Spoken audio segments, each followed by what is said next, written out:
Thank you, Francesca, for inviting me. It is indeed a great imposition, making me leave gloomy London to come to the Mediterranean sun, but I'm struggling through. And thank you also very much to the Michael Marks Charitable Trust for supporting me coming here. It's a real privilege, actually, to be here and deliver this talk.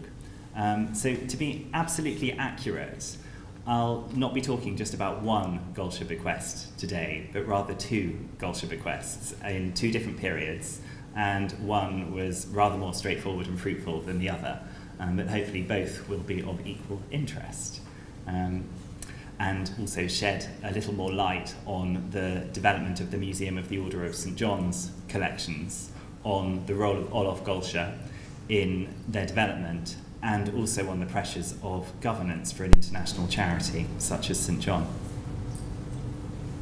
But first, a little context. The Museum of the Order of St. John, which you can see just here in this rather beautiful picture, ignore the skip framed by the arch, is located in St. John's Gate, in St. John's Square, in St. John's Lane, just off St. John's Street. So as you can gather, there's a fairly strong St. John connection to Clerkenwell and to this building. The buildings are a legacy of the Order of St. John's medieval origins in England, as this building was once the entrance to the Priory of Clerkenwell, a collection of buildings that occupied about 10 acres on this site. It's rather difficult to gauge that now, and this building looks like a sort of dinky little toy town building because it's surrounded by much larger ones. But this is actually 5 stories high and quite an extensive complex. And on the north side of this, what you see, I'm going to just walk over, but here, beyond is St. John's Square, which was the original precinct of the Priory. So the footprint hasn't changed, although the buildings have. And on the north side of the square, there remains the 12th century crypt, which is a rather wonderful building if you're ever in London. I mean, they all seem, to me, they're very ancient. If you're in Malta, they're probably relatively modern, but they're quite an important legacy for the City of London. And these buildings were seized by the Crown in 1540. As you will know, Henry VIII had a few marital issues and split from the Catholic Church, and the order, being a Catholic organisation, meant that they were dissolved. So they passed to Crown hands and then went through a number of uses. And for some time, they were the office of the Master of Revels, where Shakespeare's plays were licensed for performance. I like to think of this as an early sort of MGM studios or something. It probably wasn't like that, but it feels rather more exciting in my mind. This engraving is by Wenceslas Holler, the 17th century engraver, and although this was done in 1667, so it's later than the Revels office, it shows a fairly accurate representation of the buildings. Very frustratingly, there is yet to be found any image of the buildings pre-dissolution, so we have no exact idea of what the site was like. We have to always work from later images. And this engraving was used in the 19th century to inspire a lot of the restoration that went on with the buildings. So following the Revels office, the buildings became a coffee house, which was licensed to Richard Hogarth, the father of the painter and engraver William Hogarth, with whom many of you will no doubt be familiar. In 18th century London, as in other places, the coffee house was very popular, and it meant that there was significant competition for custom. So for Richard Hogarth, in a sign of his greatly heightened business acumen, he decided that he would set up a coffee house where people would only speak Latin. Shockingly, that concept didn't catch on, and Hogarth's business failed. But if you think of William Hogarth's drawings, prints and engravings and paintings, things like the Marriage a la Mode, the Rake and the Harlot's Progress, and an image such as the one shown, I think there was no doubt a significant influence on William Hogarth in seeing the rough and tumble of London in Clerkenwell, and also that riches to rags or rags to riches sort of relationship with wealth, which is no doubt very apparent when you're in such a financially precarious family. So this image shows, it's called A Midnight Modern Conversation, and it was produced by William Hogarth in 1732, depicting as you can see, some high-minded culture and intellectual discussions going on, but perhaps not quite the sort of the classical inspiration that Richard Hogarth had when he was thinking of setting up his coffee house. And following the Hogarth's departure, the buildings became a printing press for the Gentleman's Magazine, and one of their most prominent employees was Dr. Samuel Johnson, who wrote the dictionary, He who is tired of life is tired of London. He obviously doesn't know me. But, so the Gentleman's Magazine was operating in St John's Gate, and the picture that you see on the right is the masthead of the magazine, and it used that image for a period of about 120 years. You can see actually the architectural transformation of the buildings. And here you see the gate below. It's a little bit grainy, but it was actually split into two Gothic arches. So there was a little man who tolls were collected so that you could get through. And then moving on from the Gentleman's Magazine, it was also in St John's Gate that the actor David Garrick, he of the Garrick Club and the Garrick Theatre, reputedly gave his first theatrical performance. As a young man travelling from Lichfield to London, Garrick came to St John's Gate to visit his friend and mentor, Dr. Samuel Johnson, and supposedly with the staff of the Gentleman's Magazine, he gave his first performance of Henry Fielding's The Mock Doctor. I'm not sure whether this is absolutely true, but it's something that has passed into legend, so we continue to perpetuate that. And here you see David Garrick, painted again by William Hogarth as Richard III, and this was painted in 1745. You can see that he was clearly one of the sort of the low-key method acting, nothing hammy or dramatic about this. And then finally, at the end of the 18th century, the buildings became a pub, the Old Jerusalem Tavern. If any of you are familiar with Clerkenwell, you'll know that there's a pub in the next street called the Old Jerusalem Tavern, which is in a beautiful 18th century building with the lovely 18th century glazed front and very authentic signage and panelling inside, which is all complete Disney fakery. It looks very authentic, but the Old Jerusalem Tavern was actually in St John's Gate for a period of about 120 years. And it was named the Old Jerusalem Tavern because of that St John connection to Jerusalem and the Holy Land. And if you look, the picture on the left shows the Old Jerusalem Tavern. Clearly it wasn't a fun place to go for a drink. They look utterly depressed and miserable. And the chair in the middle has this legend of being Dr. Johnson's chair. I think it's like Wesley's walking stick, which was left in about 50,000 churches. But anyway, the legend continues. So you get this picture of what the interior of the building was like, and this continuing history of all these connections to significant London figures.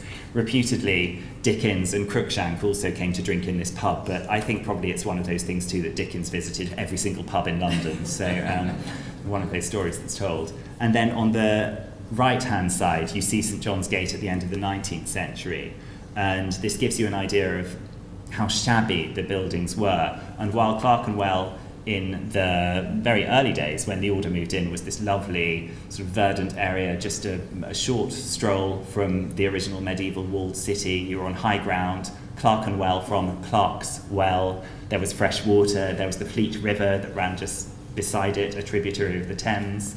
So it was a very pleasant place to be, but as time went on and through the centuries, Clerkenwell became slummier and slummier and slummier. So by the end of the 19th century, it was actually quite a rough place to be. Hence, if you look at the building. So by the mid-19th century, the newly revived order in England was searching for a home. Interestingly, actually going back to the other image, there was a group of people who used to meet in the Old Jerusalem Tavern who were sort of vaguely involved with the refoundation of the order in the 19th century, and they called themselves the Friday Knights, which I thought was quite witty, but as an aside. Anyway, so back, one of a number of the Victorian philanthropists who were involved in the order's revival was Sir Edmund Lechmere, who is shown on the right here in a portrait sketch for Vanity Fair magazine. And he purchased St John's Gate, as he was a very wealthy man, and in 1874 he presented the building to the unofficial order. And in 1888, in recognition of the humanitarian work establishing the first aid charity St John Ambulance, the unofficial order was then granted a royal charter to become the most venerable order of the Hospital of St John of Jerusalem, or as it's rather more eloquently known in England, certainly, the Order of St John. And on the left here, you can see this is a photograph of one of the first duties that St John Ambulance performed, and this is at Queen Victoria's Golden Jubilee in 1887, and somebody who's become overwhelmed by the royal pomp and circumstance you can see is being carried off just here on a stretcher on the left-hand side. So from the outset, the revived order began to form a related collection of historic objects, with many donations coming from prominent figures within the fledgling order. And the history of the collection goes back as far as 1838, when the beginnings of a library were made up of gifts of books from order members, which were then kept at St John's Gate on their behalf. By 1858, there were 40 books in the collection, so small beginnings. And by 1875, there were 228, as well as a number of pamphlets and tracts not itemised. And here you can see an image of that library from around 1900. This room is now the museum reception, which, if any of you have visited St John's Gate, you may be familiar with. And it's actually relatively little altered. We still have the plan chest, and all this furniture is still in the collections. The plan chest is especially frustrating because the drawers don't work, but we have to keep it, and it's massive. Yeah, I'm sure you will appreciate this with the Palazzo Falson, inheriting beautiful yet useless objects. So the first librarian was the Reverend Thomas Hugo, and he was appointed in 1867, at which point the collection was evidently thought to be large and significant enough to merit a dedicated member of staff to oversee it. And in 1912, an inventory of the contents of the library was made, and this inventory included not just books, but also paintings, drawings, prints, and photographs, with the overall number of items being 1,791, so a fairly swift growth for the collections. And between 1875 and 1912, the remit of the library expanded beyond books to incorporate other objects and documents, which I don't know how to scroll down on this, so I'm going to read it from my other notes.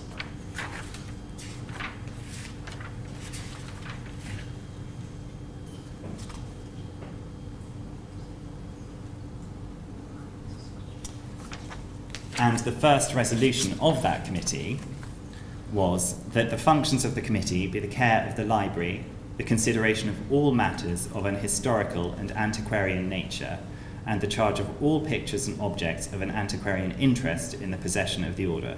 So while that's not very catchy, it does certainly state a clear purpose for the organisation.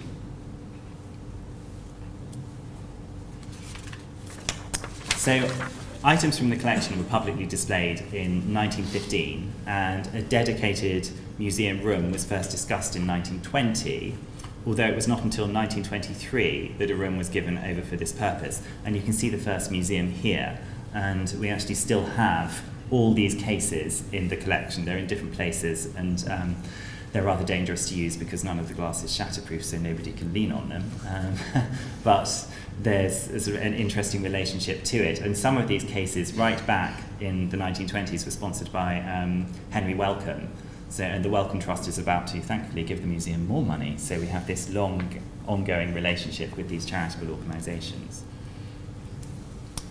And here you can see my predecessor, Mr. Henry Fincham, so this is my future here, I think, who served as librarian curator for about 50 years, and he was essentially responsible for creating the museum. He was also an avid photographer. This is one of his images, and pretty much all the black and white images that I'm using in my presentation are from him. They're an incredibly useful point of reference for us in the museum to show how the buildings have and have not changed, and also for us to date specific periods, although an irony of him posing in his photographs is that he's used as the model for dating, so as he ages, we know which period the photographs come from. And here you can see the museum that fully opened to the public in 1978, and this is very of the period. And what you can't see in this black and white image, this is how the museum looked when I arrived.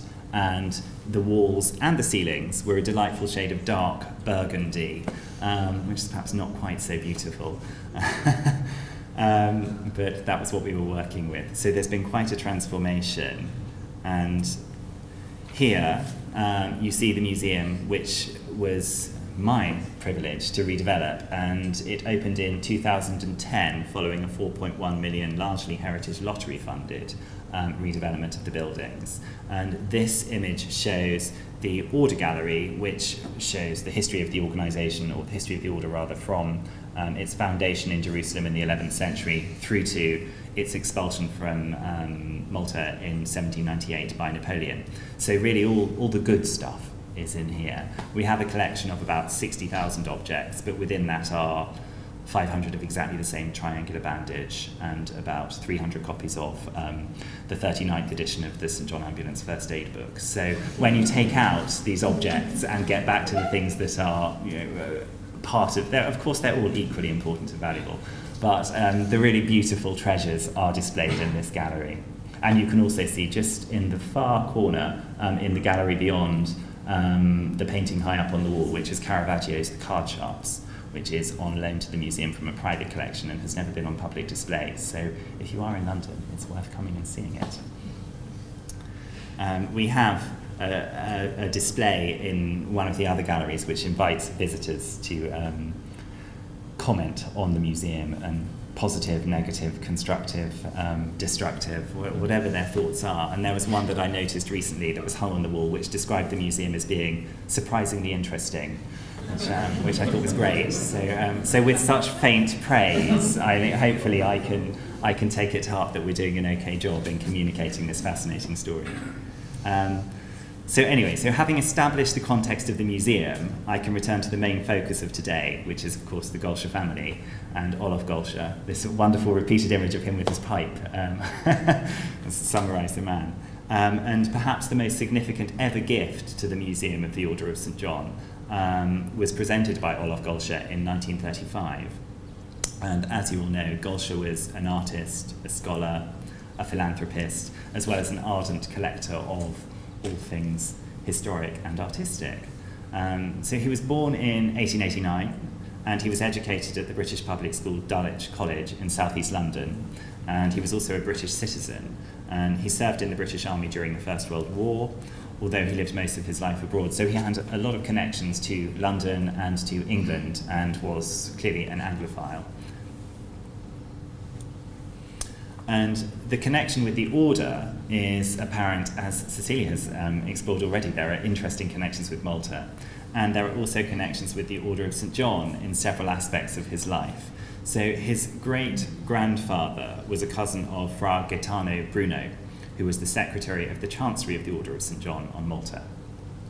And Bruno was responsible for saving much of the Order's archives, which the French intended to destroy when they invaded and occupied the island from 1798 to 1800. And here you can see that moment. This is a print from the museum's collections of Napoleon arriving and being so graciously greeted. And Gaetano Bruno was this wonderful slide stolen from the Palazzo Falson website. I couldn't have done it better myself, so I didn't. And Gaetano Bruno was also a connoisseur and collector, and on his death in 1808, his effects passed to his cousin, Judge Giacomo Pantaloni Bruno. And a significant section of these effects were then inherited by Judge Bruno's daughter, Vincenza. And Vincenza Bruno, up here on the right, married Olof Frederick Gollcher, our Olof Frederick Gollcher's grandfather. And their eldest son, Gustav, inherited the items, which then passed to his wife, Eliza Balby, and then on to their son, Olof Gollcher. And this inheritance is the main body of objects that formed the eventual bequest to the Venerable Order in England. So Olof Gollcher's mother, Eliza Balby, was related to Francisco Balbi di Correggio, who was a knight of St. John who fought in the Great Siege of Malta in 1565 and who wrote a celebrated account of the battle. And furthermore, Olof's grandfather, as Cecilia had explored, had this very successful shipping business. He settled in Malta in 1845, and he established this shipping company which continues today and has contributed significantly to the family's wealth. So through marriage and geography, Olof Gollcher had numerous links to Malta's heritage. And sorry, I've just skipped over.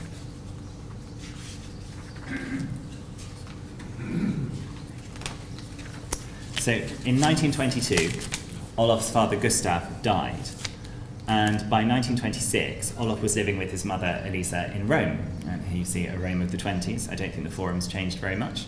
The effects of Gaetano Bruno, inherited by the Gollcher family, had by this time been shipped to Rome, where they were decorating the family's apartments on the Via de' Gracchi. And as an only child, Olof Gollcher would stand to inherit the entirety of his parents' sizable estate on the death of his mother, who had a life interest in it. Olof's father, Gustav, had made a clear wish that, following his death, the Bruno furniture should eventually be given to some museum or other suitable institution. So that's pretty explicit. Olof's uncle, through his mother's side of the family, was Major Henry Balbi, and he was a knight of the English Venerable Order. And he suggested to Olof and his mother that they may like to make a gift to the Venerable Order at St. John's Gate in London. And this here shows the chapter hall at St. John's Gate, which is another Fincham photograph, and this room is remarkably unchanged today. Sadly, those two suits of armour have gone. They were Victorian, they weren't authentic, and they were sold at some point. They rather added to the Disney effect of the room. So Olof and his mother had visited St. John's Gate in 1924, so they would have had a knowledge of and understood and known of these buildings and the growing collections. And as I say, this is really what they would have seen. So in 1926, Major Balbi, who was living in London, wrote to the librarian of the order, Henry Fincham, the avid photographer shown earlier, to discuss this possible bequest. In his letter, Balbi states that he visualised a room at St. John's Gate with Bruno's furniture, which should be the Grand Prior's state drawing room. Now, this sounds rather wonderful, but it never actually happened. But evidently, Major Balbi's general suggestion of the donation was considered a good idea, and so the gift was made under the following conditions. The collection could not be disposed of. It was to be kept together. Each article was to have a metal plate fixed to it, not necessarily in a conspicuous position, with the inscription, "The gift of Mrs. Elisa Gollcher and of Mr. Olof Frederick Gollcher," and the articles would remain in the custody of Elisa Gollcher during her lifetime for her use and enjoyment. And in this image just here, you can see one of the little silver plaques. On a pedantic note, you'll note that this is actually to Mrs. Elisa Gollcher 1L and Mr. Olaf Gollcher, not Olof Gollcher, but never mind the typos. And 80 years later, we still have these little misspelt plaques attached to all the objects as instructed. So the order was followed. And this one is attached to a rather lovely chair, of which I'll have a bigger picture later. From the records on file, it's evident that the logistics of the transfer were not straightforward. The Italian authorities were clearly unhappy with the shipment from Rome to London, and a certain amount of creativity was used in the documents provided. It's the same today. The shipment of antiques is somewhat complex, in order to ensure that the shipment could go ahead.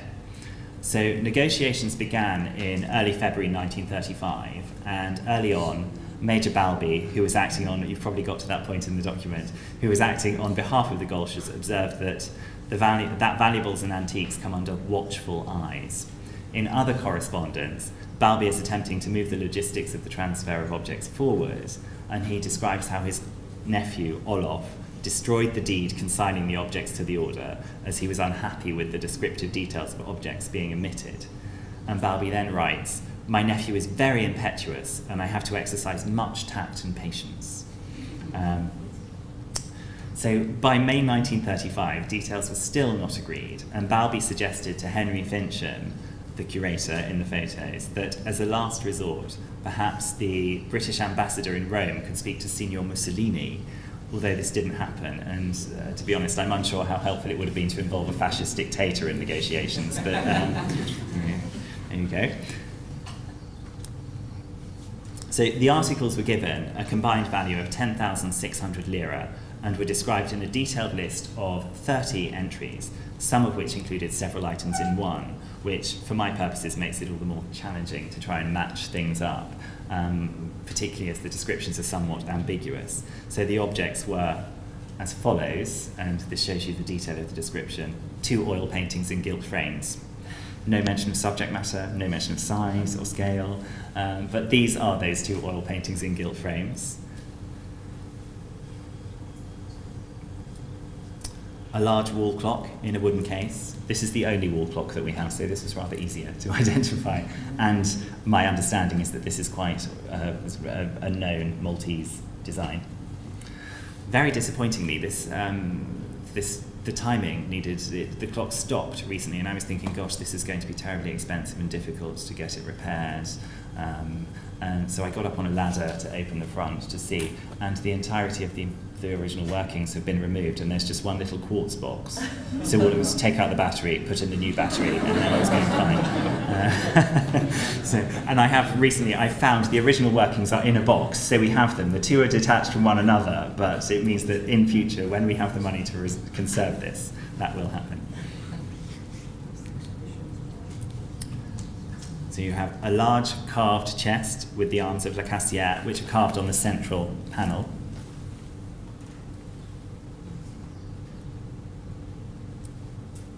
One large maiolica plate, Genoa ware, with figures, and that, I realise I haven't given a scale to this, which is probably not very helpful, but the plate is about this big. It's a big plate.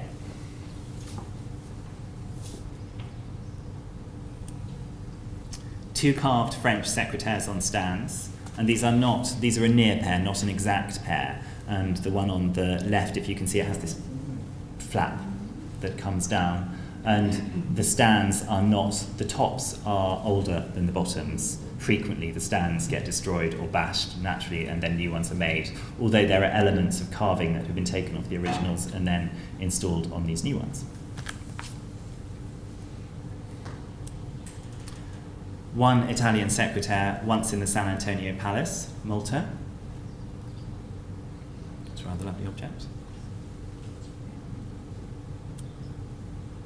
3 armchairs.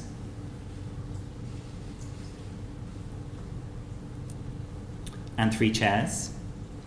They were listed with original leather covering. This is not the original leather covering. They have recently been reupholstered because the leather was in a very bad way, but this is an authentic representation of what was originally on them. One large inlaid bookcase and writing desk combined.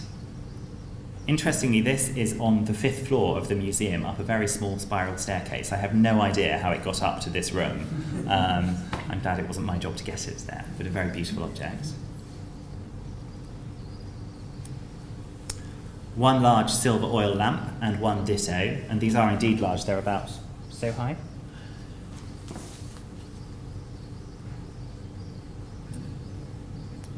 One large inlaid side table. The duplicate of this piece is now in the Grand Master's Palace in Malta, according to the list. I presume the list is correct. I need to follow up on this and find out if it is there.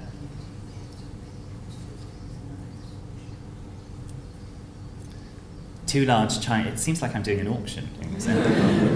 2 large Chinese jars with covers. These jars were filled with tobacco, and they were presented to Gaetano Bruno by Grandmaster Rohan. So although these are Chinese, they're in Japanese Imari style, and they are big jars. They're about this big. It would have been helpful to me to put a scale on these photographs. It just didn't occur to me until this morning, suddenly, that I have no point for this.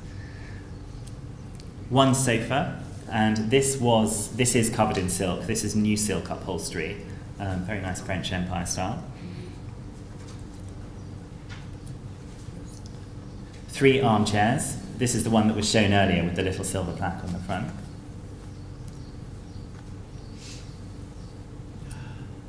2 stools.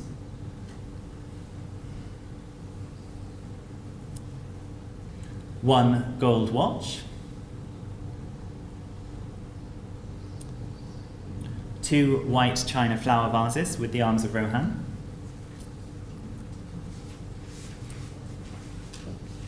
1 inlaid chest of drawers, and you can see here these have these lovely little porcelain handles. This is one of my favourite objects of furniture in the collection. I think they're so charming, these little 18th century figures on them.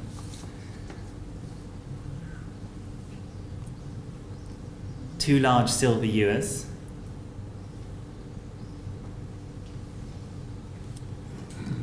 And 2 large silver trays.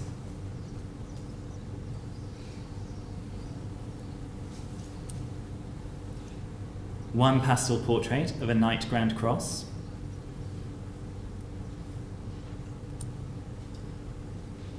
One silver inkstand and tray. One silver coffee pot and 1 silver hot water jug.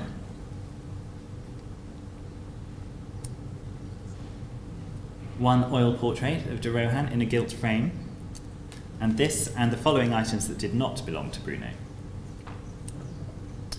1 console mirror, white and gold frame, original glass but frame renovated, was originally in the Palace of Spinola, Malta. 1 very fine oil painting in gilt frame, battle piece by Bourguignon, Knights, not of St. John, and Turks, was in the collection of Dr. R. Balby, Mrs. Gollcher's father. And finally, 1 glass chandelier, now fitted with electric lighting, which came from the Palazzo della Farnesina, Doria family, Rome, and I'll come to that in a little bit. This has recently been conserved, actually, this painting, so it's looking rather cleaner than in this image, but we don't have an image of that conserved picture yet. In 1935, Olof's mother, Elisa, died, and so proceedings began to transfer the relevant objects to the order in London, at St. John's Gate. The draft librarian's report of 1935 to 1936 gives a detailed summary of the bequest, stating that in July 1935, 12 items of silver were shipped from Rome to London, including the 2 objects shown here. And on the left, we see the snuff box that was presented to Gaetano Bruno by the Elector of Bavaria for Bruno's part in the formation of the Anglo-Bavarian Long. And the Anglo-Bavarian Long was instituted by Grandmaster Emmanuel de Rohan, and in 1782, Gaetano Bruno negotiated the purchase of the Palazzo Carniero in Valletta, which formed the Long's home. And he was negotiating on behalf of the Elector of Bavaria. And the price that was paid for that was reputedly 20,000 scudi, which was about half the market value. So clearly Bruno was a pretty good dealer. And evidently this was one of the nice little gifts that he was given for doing such a good deal. And on the right, you see, oh, sorry. To get to my extra notes. Well, you can see on the right that it's a snuff box, but I do have a little more to say than that. On the right is a gold snuff box, and this has a rather less exciting association. But the hallmarks indicate that it was made in Paris in 1732, and the object is listed in the Gollcher inventory as having belonged to Gaetano Bruno, so I would have no reason to doubt that. And either way, I think both of the objects make clear Bruno's appreciation of the finer things in life, which clearly ties into those vows of poverty and chastity and obedience and the austere monastic life devoted to Christ that he would have lived as a Knight of the Order of St. John.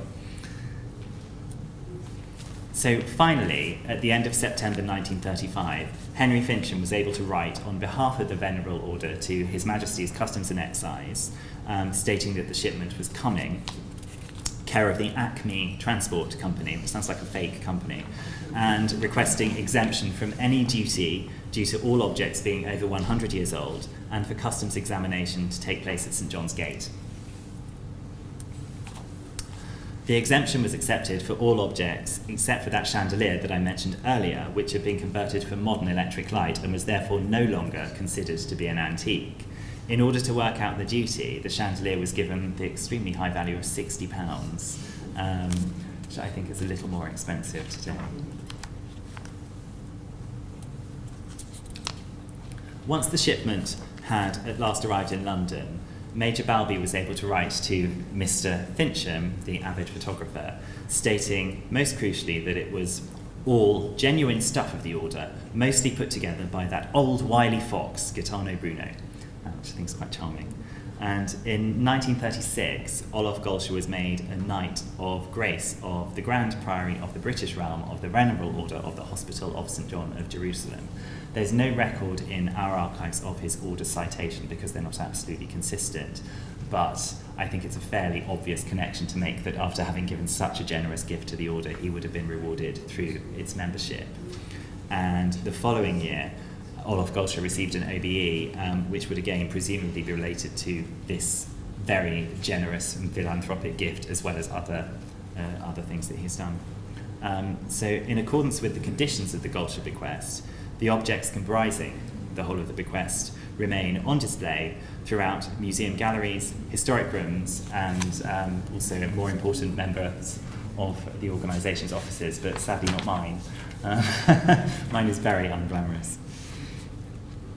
So they're an extremely valuable part of the collection, and they enable us to show the wealth of the order on Malta in the 18th century, and also how the museum collection has grown and developed through such generous gifts. So that hopefully explains the first simple bequest, relatively simple bequest, and now on to the rather more complicated second. So, as mentioned, the Gollcher family had strong links with Malta, and in 1927, Olof Gollcher, who gave the Bruno collection, purchased a section of a house in Mdina with his mother. And you can see that image. I'm sure you're all familiar with this image. And he renamed it the Norman House due to its architectural features. And he set about remodelling the building, filling the home with lovely fine art and antiques that you can see today. And in 1938, Olof purchased the remaining parts of the house, so he then owned the building in its entirety. And 1938 was also the year of his marriage to Teresa Pryor, who you can see here with her husband and their dog. I don't know the name of the dog. On stage, one of the dogs is called Bogey. Maybe that was Bogey, who knows. So by this time the couple were both in their late 40s, and their marriage didn't result in any children to inherit their home or collections. So on drafting his will in 1943, this once again led Olof Gollcher to consider a possible donation to the Venerable Order. And therefore on the 14th of June of that year, a deed of gift of Olof Gollcher and his wife was drafted, which made over the Norman house and the movable effects to the order, excluding the lifetime interest of either spouse. And then on the 8th of July 1943, the trust deed from the order was completed, which confirmed that the order would agree to these conditions. It was declared in a separate clause that if the work of the order in Malta ceased to be carried on, the order would hold the Norman house and movable effects upon trust to transfer the same to the government of Malta as a national monument.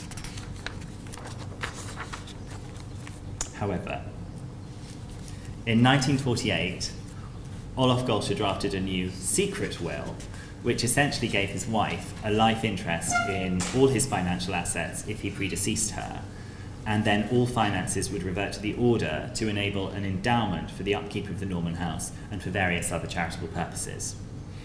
And so things continued until 1960, when he made further changes to his will. So on the 1st of April 1960, a further will of Olof Gollcher was produced, which stated that the Norman house, although donated to the Venerable Order, must be maintained as a public museum. So if the order was to take it on, it would have to maintain it as a public building. The will states that I hereby revoke, annul, and cancel all previous wills previously made by me, whether in this island of Malta or elsewhere. I do hereby solemnly declare that my intention and principal scope and aim when making the donation to the Priory, meaning the Order in England, was to preserve the Norman House and its valuable contents as a museum. And furthermore, there was an interesting addition, or one that amused me anyway, that my said heirs are to keep all my domestic animals, or those of my wife, dogs, cats, fancy birds, and the donkey, to be found at the time of my death or hers, to be provided for them until their natural death, and a veterinary surgeon to be consulted in case of need. So clearly Olof Gollcher was an animal lover as well. So Olof Gollcher died on the 23rd of July 1962, and his wife Teresa died on the 1st of October 1962. So in the event, his spouse did not live long enough for many of the conditions of this support to apply.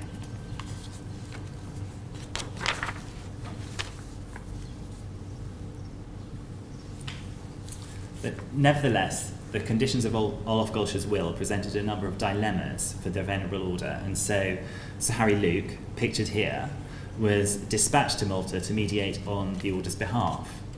Luke was a former Lieutenant Governor of Malta, so he knew the island, and he was also, he'd been involved with the discussions in the 1940s relating to Olof Gollcher's original will, and he was also a very prominent member of the Venerable Order in England, so there were many connections that made him a very appropriate person to deal with these negotiations. And as a side issue, as you will no doubt be very aware, in the early 1960s, Malta was approaching political independence, which came in 1964. So this added a further political dimension to the donation of the Norman House, particularly as it was going to essentially a British organisation. This portrait of Sir Harry Luke is taken from the Museum of the Order of St John's collections, and this is painted by Edward Caruana Dingley, the very well-known Maltese artist. This actually came on loan to an exhibition here, the Dingley exhibition, that was it 8 years ago? It's quite a long time ago. But yes, so I think it's such a lovely painting. And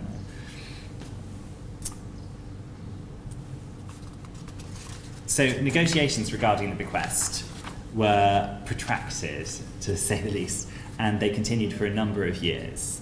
There were many people with vested interests, and while the bequest was generous, at the same time it was problematic due to the obligations of ongoing financial upkeep on the property and sorting out the various complications of the will. A particular specification of the will was the establishment of an independent charitable trust to be known as the Captain O.F. Gollcher OBE Art and Archaeological Foundation. The purpose which was primarily to use Olof Gollcher's financial assets for the cultural enrichment of Malta. It was to this trust that the Norman House was to revert if the Order of St John could not fulfil its obligations, and it was not until early 1963 that the trust was formed. A further complication was the fact that living in the property at the time of the deaths was Teresa Gollcher's niece, Giovanna Busa, who was Teresa's sole heir according to her will. She had made a legal claim against the will, which was fair enough, really, and in the end resulted in her being paid £40 per annum by the Gollcher Trust to drop the law case. Delays resulted also from a genuine desire by the Order to find an effective solution to the management of the house and its collections and to fulfil Olof Gollcher's wishes. So eventually, agreements were reached to go into partnership with the Gollcher Trust on running the property as a museum, with the reasonable condition that the Trust would have some say in the running of things. It was estimated, I'm sure you'll laugh at this figure, Francesca, it was estimated that it would cost roughly £640 a year to maintain the property. I'm sure it costs about the same now, doesn't it? So in the end, the Archaeological Trust was unable to commit to the partnership as it didn't have the funds to support it, following settlements of law cases relating to the will. And ironically, one of these, not settled until 1965, was the case relating to Miss Giovanna Busa, the niece to whom the Trust was obliged to pay this £40. So she had also earlier applied to the Trust to become a curator and keeper of the house. So it was one of the significant factors of her not getting that job was the fact that she then asked for this additional amount of money.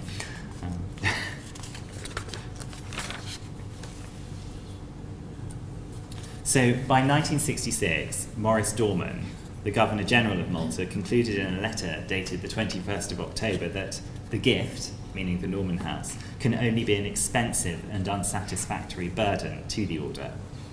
And in the same month, the order approached the National Trust to seek advice on letting the property to a private tenant, although that also came to no success. And therefore, by the end of 1966, the order came to the conclusion that the guardianship of the Norman House was not financially viable, as this hinged ultimately on there being no endowment. So the minutes of the chapter meeting of the Order of St. John of the 16th of November 1966 confirmed agreement that the Norman House would be gifted to the order to the Olof Gollcher Archaeological Trust. By the order to the Olof Gollcher Archaeological Trust. And on the 24th of January 1967, the Gollcher trustees agreed to the order's proposal to transfer the house and contents. So on the 16th of February 1967, power of attorney was formally signed by Charles Evans, Secretary General of the Order, giving Sir Harry Luke permission to hand over the Norman House to the Gollcher Foundation, and the official transfer was signed on the 30th of March 1967. After further deliberations on appropriate wording, a plaque officially acknowledging the gift was unveiled the following year on the 23rd of January 1968. And as you'll no doubt know, and as we're celebrating today on the 10th anniversary, the building was refurbished extensively in 2006 and 2007. And today the public may visit the Norman House as the Palazzo Falson Historic House Museum. And while it didn't come to the order in England, I think really the best solution was reached in that the building has been cared for in an exemplary way, and the public get to enjoy that, which really works so perfectly with Olof Gollcher's original wish for his home and collections. So, thank you.